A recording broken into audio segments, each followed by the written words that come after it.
12月1日から師走です。東京では2年ぶりに冬の訪れを告げる木枯らし1号の発表がないまま冬を迎えました。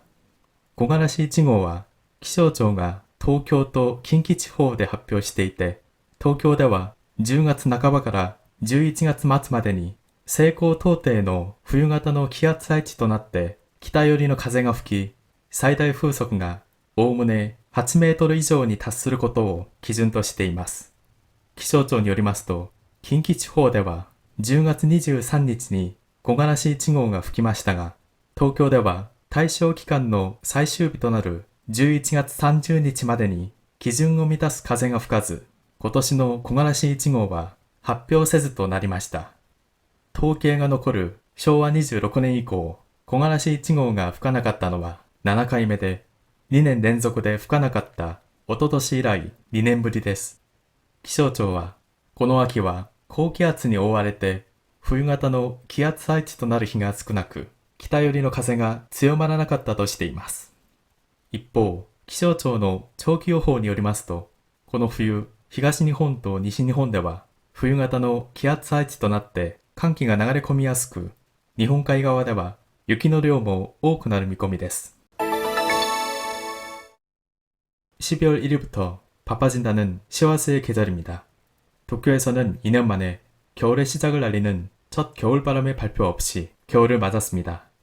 첫 겨울바람은 기상청이 도쿄와近畿지방을 대상으로 발표하는데, 도쿄의 경우 10월 중순부터 11월 말까지 서고 동저에 겨울형 기압 배치를 보이고, 북쪽에서 불어오는 바람의 최대 풍속이 약 8m 이상에 달해야 하는 기준이 설정되어 있습니다. 기상청에 따르면近畿지방에서는 10월 23일에 첫 겨울바람이 불었으나, 도쿄에서는 대상기간의 마지막 날인 11월 30일까지도 기준을 충족하는 바람이 불지 않아 올해 첫 겨울바람은 발표 없음이라고 밝혔습니다. 통계가 남아있는 1951년 이후 첫 겨울바람이 불지 않은 건 7번째로 2년 연속 불지 않았던 재작년 이후 2년 만입니다. 기상청은 이번 가을은 고기압의 영향으로 겨울형 기압 배치를 보인 날이 적고 북쪽에서 부는 바람이 세지 않았다고 설명했습니다. 한편 기상청의 장기 예보에 따르면 올겨울은 동일본과 서일본에서 겨울형 기압 배치로 인해 찬 공기가 유입되기 쉽고, 동해안 지역에서는 눈이 많이 내릴 것으로 전망했습니다. 안녕하세요. 텍스트에 나온 코가라시는 늦가을에서 초겨울 사이에 북쪽에서 불어오는 강한 바람을 말합니다. 이 콩아라시는 겨울의 시작을 알리는 기준이 되기도 하는데요. 첫 콩아라시를 콩아라시 칭호 1호라고 붙이는 점이 재밌는 것 같습니다. 흔히 우리나라 뉴스에서 첫 얼음이 얼었다와 같은 보도와 유사하다고 보시면 되겠습니다.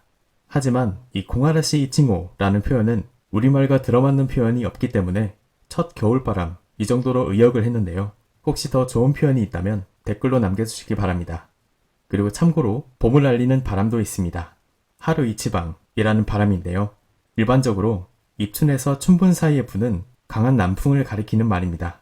이 하루 이치방은 이칭호 1호라고 하지 않고 하루 이치방가 후이다 이렇게 씁니다. 첫 봄바람 정도로 의역할 수 있겠습니다. 또 한 가지 일본어에서만 볼 수 있는 표현이 나왔는데요. 바로 시와스라는 말인데요. 음력 12월을 가리켜서 시와스라고 합니다. 현재 일본에서는 음력을 사용하지 않기 때문에 양력 12월을 두고도 시와스라고 합니다. 지금도 12월이 되면 각종 행사가 열리는 것처럼 스님이 불경을 드리기 위해서 여기저기 불려다니며 바빠지는 달이다, 이런 의미로 시와스라고 한다는 설이 유력합니다. 이 12월 말고도 각 달마다 다른 명칭이 있는데요. 간략하게 정리해 보겠습니다. 한자를 보면서 들으시면 이해가 더 잘 될 것 같습니다. 1월은 무츠키라고 하는데요. 새해에 친척들이 모여서 화목을 다지는 달, 이런 뜻입니다. 2월은 키사랑이라고 하는데요. 아직은 추위가 남아있어서 옷을 여러 겹 입는 달, 이런 뜻입니다. 3월은 야요이라고 하는데요. 초목이 생기를 띠는 달, 이런 뜻이고, 4월은 우즈키라고 하는데요. 우노하나라고 하는 병꽃나무가 피는 달이라서 붙여진 이름입니다. 5월은 사츠키, 모를 심는 달, 이런 뜻이고, 6월은 미나즈키라고 하는데 논에 물을 대는 달이라는 뜻입니다. 다음으로 7월은 후미즈키라고 하는데요. 벼 이삭이 결실을 맺는 달이라는 뜻이고, 8월 하즈키 같은 경우는 나무에 낙엽이 떨어지는 달 이런 뜻입니다. 9월은 나가츠키라고 하는데 가을의 밤이 길어진다 라는 데서 유래했다고 합니다. 10월 칸나즈키 같은 경우는 신이 없는 계절 이런 뜻인데요. 전국에 있는 신들이 모두 이즈모 타이샤에 모인다는 데서 유래했습니다. 마지막으로 11월 시모츠키는 서리가 내리는 달 이런 뜻이 담겨 있습니다. 참고로 알아두시면 좋을 것 같습니다. 다음은 한자로 한기라고 쓰는 단어에 대해서입니다. 읽는 방법이 두 가지가 있습니다. 칸기라고 읽으면 찬 공기, 추위라는 뜻이 되고 사무케라고 읽으면 추운 느낌 이런 뜻이 됩니다. 읽는 방법에 따라서 뜻이 달라지니까요. 유의하셔야겠습니다. 그럼 이번 클립은 여기까지입니다. 감사합니다.